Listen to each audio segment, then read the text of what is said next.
అదంతా చూడొద్దు సార్, సరుకు చాలా సూపరు. ఏయ్, నువ్వు కాసేపు నోరు మూసుకుని ఉండలేవా? ఆయన చెక్ చేస్తున్నారు కదా.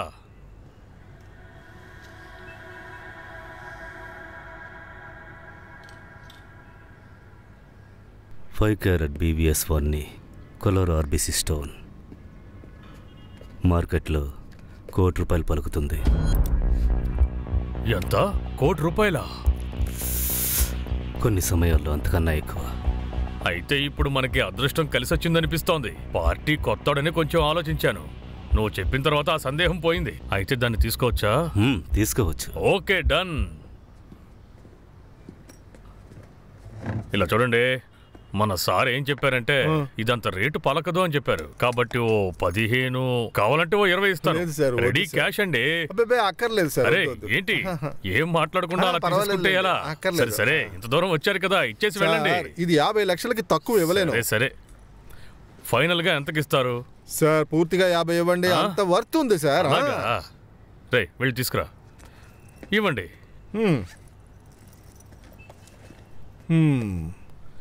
తీసుకోండి.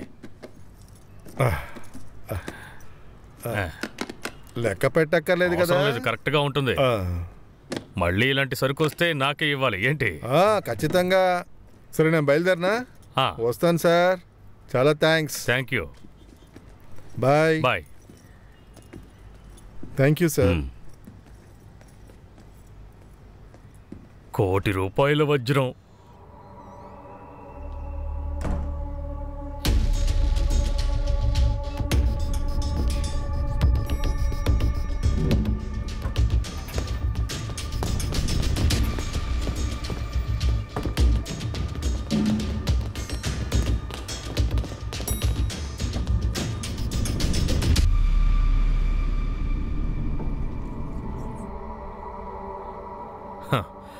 అంటే అతను మనకి మొదట చూపించింది ఒరిజినల్ డైమండ్, తర్వాత మన చేతికిచ్చింది డూప్లికేటు. ఒక్కటిచ్చానంటే చచ్చిపోతాం.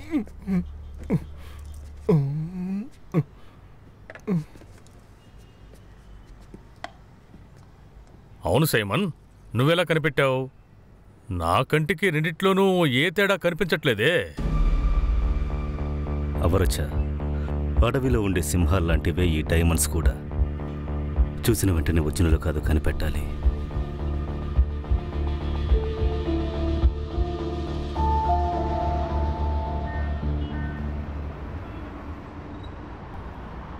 నేను కొన్న డైమండ్కి వెల కట్టడానికి రష్యా నుంచి వచ్చావు కదా, నాకు అది చాలు సైమన్. చాలా సంతోషంగా ఉంది. అవరచా, మీ చిన్న బిజినెస్కి రేటు చెప్పడానికి నేను ఇక్కడికి రాలేదు.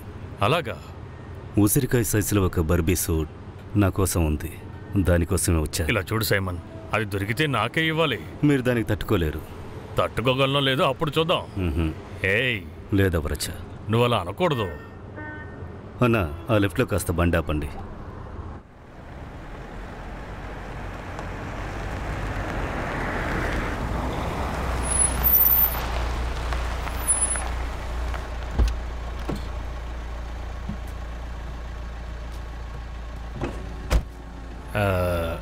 ఇది ఎవరిల్లు సైమన్? మీరు బయలుదేరండి. సైమన్, నేను చెప్పింది మర్చిపోవద్దు. Ruby Ruby. బాయ్. నువ్వు పోనివ్వు. చారిత్రక వస్తువుల్ని వెతికి కనిపెట్టడంలో బెస్ట్ అయిన the great archaeologist Diwakaran sir. మట్లో ఏదైనా పూడ్చి పెడుతున్నారా? పూడ్చింది తీస్తున్నారా? మాస్టర్. రా సైమన్, రా లోపలికి వెళదాం. అగ్రికల్చర్ డిపార్ట్మెంట్ నుంచి మంచి విత్తనాలు వచ్చాయి, వాటినే నాటుతున్నాను. నువ్వు కూర్చోవయ్యా.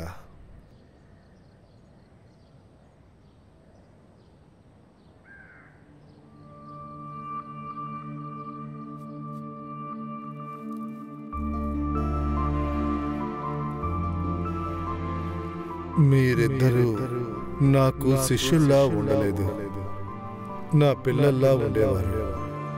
సరే గాని, నువ్వు ఇప్పుడు ఏ దేశం నుంచి వస్తున్నావు? సైబీరియా నుంచి.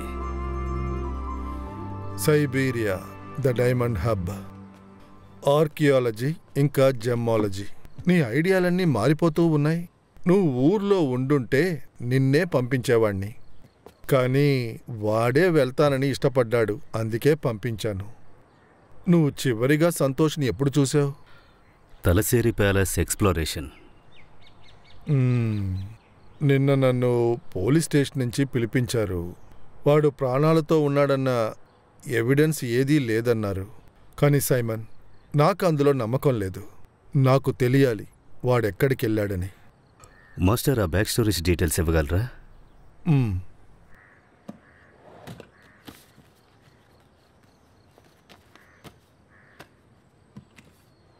కొద్ది రోజుల క్రితం నా దగ్గరికి వచ్చిన కేసిది.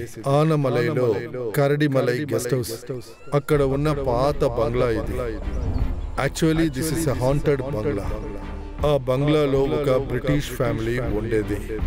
ఇది ఎప్పుడు అడిగితే 80 సంవత్సరాల క్రితం 1940s లో ఒక గ్రెగరీ దొర, అతని వైఫ్ మార్గరెట్. దొర ఇంజనీర్ పనిచేసేవాడు. వాళ్ళకి ఒక పెంపుడు కూతురుండేది, క్యాథరిన్. దీని తర్వాతే ముఖ్యమైన విషయం ఉంది. సడన్ గా ఒక రోజున ఆ అమ్మాయి కనిపించకుండా పోయింది.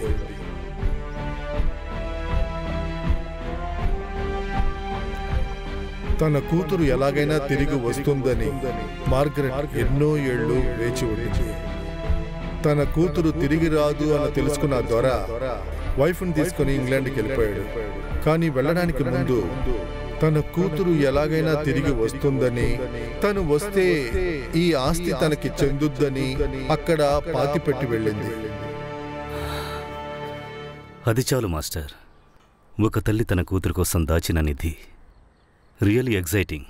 కథని నమ్మకపోయినా అది మాత్రం నిజమే. అది మామూలు విషయం కాదు సైమన్. ఇంతకు ముందే చెప్పాను కదా, pigeon blood red, Burmese ruby. ఆ కరడిమలై ఎస్టేట్ బంగ్లా ఇప్పుడు మాథ్యూస్ దగ్గర ఉంది. వాడు ఆ ఊరు వాడే. వాడు ఆ బంగ్లాని అమ్ముదాం అనుకుంటున్నాడు. సంతోష్ అక్కడికి వెళ్ళి కొన్నాళ్ల తరువాత నన్ను అక్కడికి పిలిచాడు. Master, finally I got it. అదే సంతోష్ చేసిన last call. Police missing case file చేశారు, కానీ ఇంతవరకు వెతకడానికి ప్రయత్నించలేదు. సో ఆనమలైలో మిస్టరీ ఉంది, ట్రెషరు ఉంది.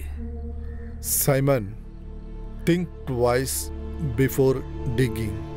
ఆ బంగ్లాలో ఇప్పటికీ ఒకటి ఆ అమ్మాయి ఆత్మ గాని లేదా మార్గరెట్ ఆత్మ గాని తిరుగుతుందని ఆ ఊళ్ళో వాళ్ళు చెప్పుకుంటున్నారు. The true mystery of the world is visible, not the invisible. Master, అప్పుడప్పుడు మీరు చెప్తారుగా.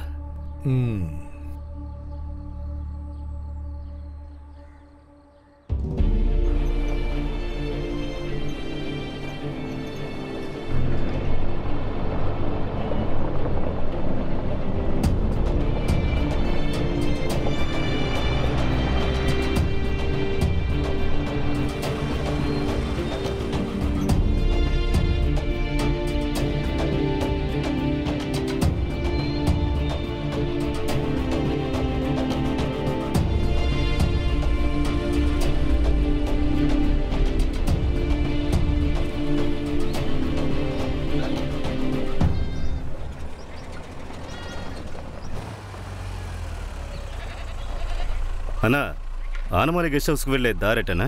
ఉండడానికండి? అవును. రే వినోదు,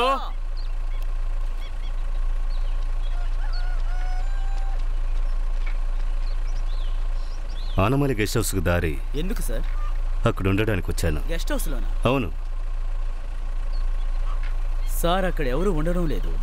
ఇక్కడ పక్కన ఒక రూమ్ ఉంది, కావాలంటే అక్కడికి వెళ్ళి చూద్దాం. లేదొద్దు, నేను ఆ గెస్ట్ హౌస్లోనే ఉంటాను. సరే పదండి, వెళ్దాం.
గెస్ట్ హౌస్లో ఉండాలంటే అందుకు ఓనర్ పర్మిషన్ కావాలి.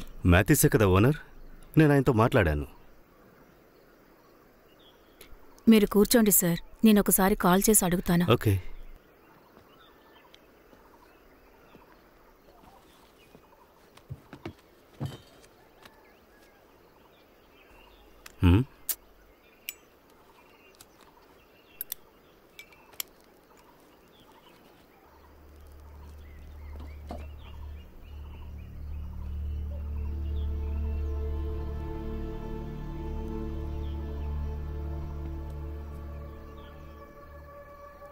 సార్ నాతో చెప్పడం మర్చిపోయినట్టున్నారు. నువ్వు రేష్మని తీసుకువెళ్ళి క్లీన్ చేయించు. అలాగే. వాళ్ళు వెళ్ళి క్లీన్ చేసి వస్తారు. ఓకే. అవును, మీకు తినడానికి ఏం కావాలి? Italian lasagna with double layer cheese. మీ దగ్గర ఏముందో అది ఇవ్వండి.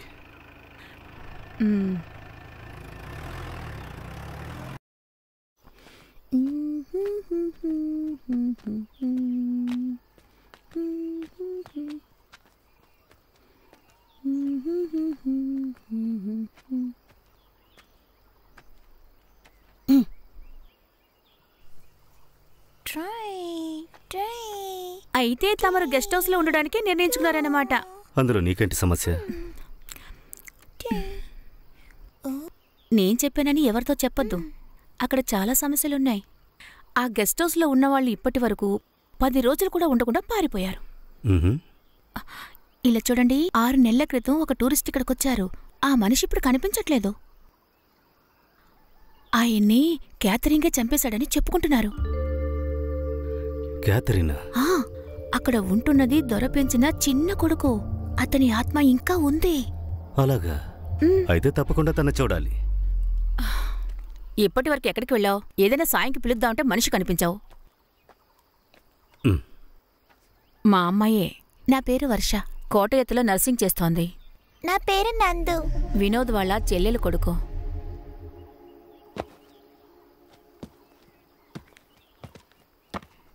తిన్నగా వెళ్ళి లెఫ్ట్కి తిరిగారంటే గెస్ట్ హౌస్ దగ్గరే ఆగుతుంది.